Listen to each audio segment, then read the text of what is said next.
does it take to rebuild an empire? For Royal Enfield, a brand that was honestly fading into the history books, the answer wasn't some slick marketing campaign or a wild futuristic design. It was this, a brilliantly designed engine. And I'm standing right here between two very different styles of bike which share this exact same heart.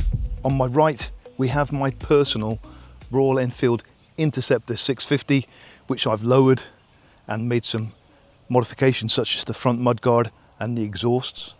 And on my left, the Continental GT 650, the same exact motor, two totally different rides.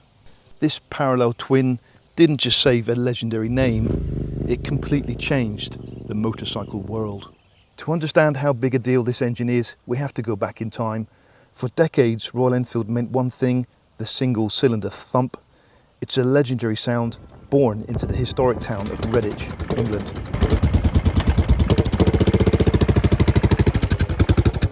The original factories churned out rugged, simple machines.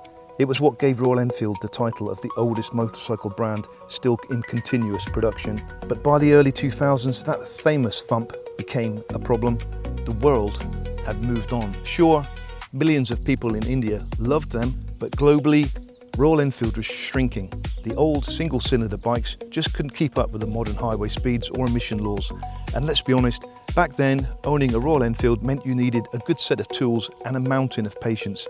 They just weren't reliable enough for the global market. The brand was stuck. They hadn't made a twin-cylinder engine since the original UK production lines closed down in the late 1960s. That's a huge 50-year gap. So the question was, how do you build a motorcycle that can keep up with the high-tech Japanese and European brands without losing that characterful Royal Enfield soul? They didn't just need a new bike, they needed a new engine. The answer came from a massive global team effort. Eichner Motors, they had the money and the factories and the big vision, but they knew they needed to reconnect with the brand's engineering roots. So they set up a brand new state-of-the-art UK technology centre. They didn't go back to the original Redditch factory site. Instead, they moved just 40 miles down the road, about a 50-minute ride east, to a place called Bruntingthorpe in Leicestershire. Now, Bruntingthorpe is a massive 670-acre former Cold War nuclear bomber base. Today, it's a high-security vehicle proving ground with an open 2-mile-long runway. It's the exact track where UK TV shows like Fifth Gear went to test fast machinery and where secret supercar prototypes and heavy military hardware are tested every single day. Royal Enfield set up their workshops right next to the tarmac, giving their engineering teams the ultimate high-speed testing playground to dial in this new platform.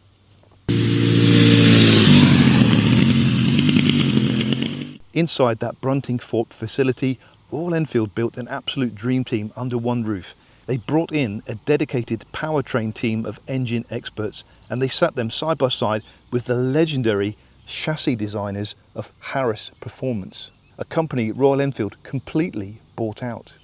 Now, I know some people think these bikes are purely Indian designed or purely British designed, but the truth is, it's a brilliant double act.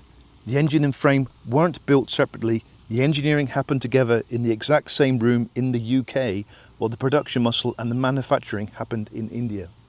And boy, did they deliver. Enter the 648cc parallel twin. Instead of chasing raw horsepower, the engineers gave it a 270-degree crankshaft. What that means for you is incredible sound and feel. It gives the engine a deep rumbling growl, almost like a V-twin. It vibrates just enough to feel alive, but it has a balancer shaft to keep it completely smooth for long rides. They matched that soul with a slick 6-speed gearbox, a slipper clutch and fuel injection. But the best part, the torque. Nearly 80% of its pulling power is ready to go at low RPMs. You don't have to scream the engine to find the power, it's just there the moment you twist the throttle. It's perfect for new riders, but still tons of fun for veterans. Once that engine and chassis team at Bruntingthorpe nailed the platform, they built two totally different styles of bike. And like I say, I've got both right here. First of all, the Interceptor 650. This is a shout out to the 1960s California beach culture.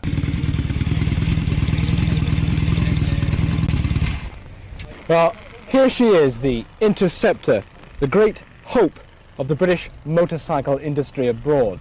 At home, we're faced with a declining market for machines like this, but in America, apparently, and especially in California, the appetite of young Americans for 120 miles an hour plus all-steel monsters like this is insatiable. It's a classic roadster, high and wide handlebars, a flat seat and relaxed foot pegs. Problematic for me or if you're a short rider. It's the kind of bike you just jump on, twist and go to cruise with no destination in mind. It's pure, simple, easy fun. Then you have this rock and roll twin, the Continental GT 650. This is a proper cafe racer inspired by the 1960s London street scene.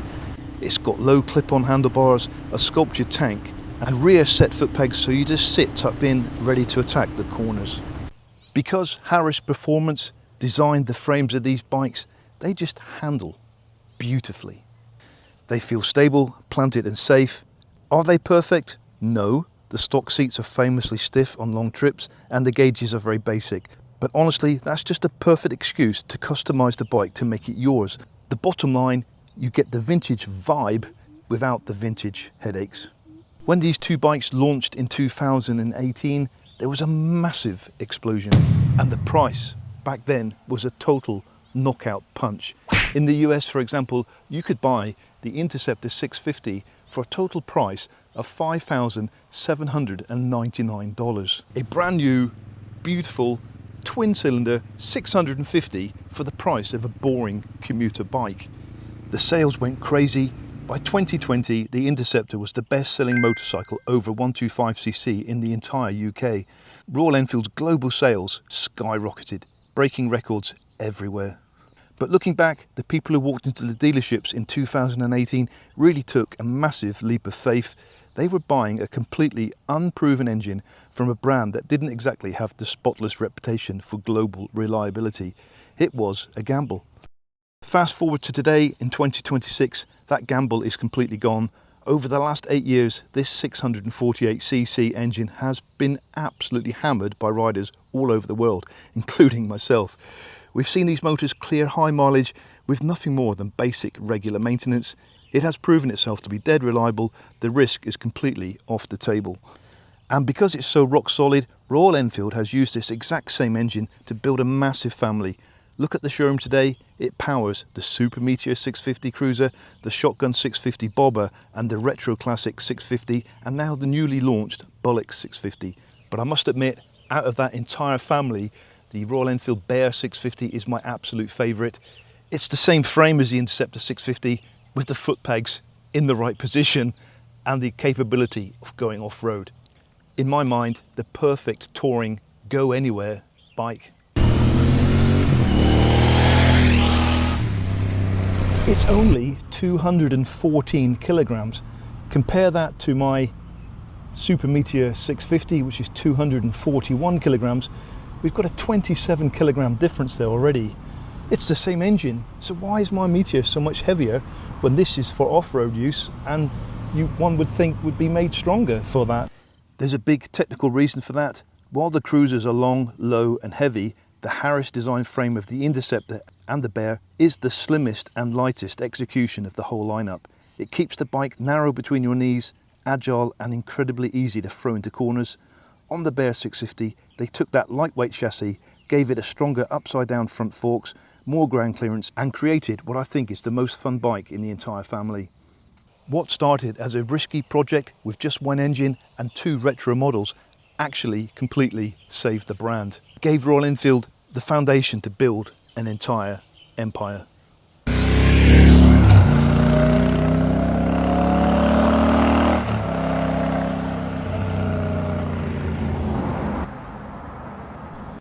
So, is the Royal Enfield 650 Twin the most important engine in our time?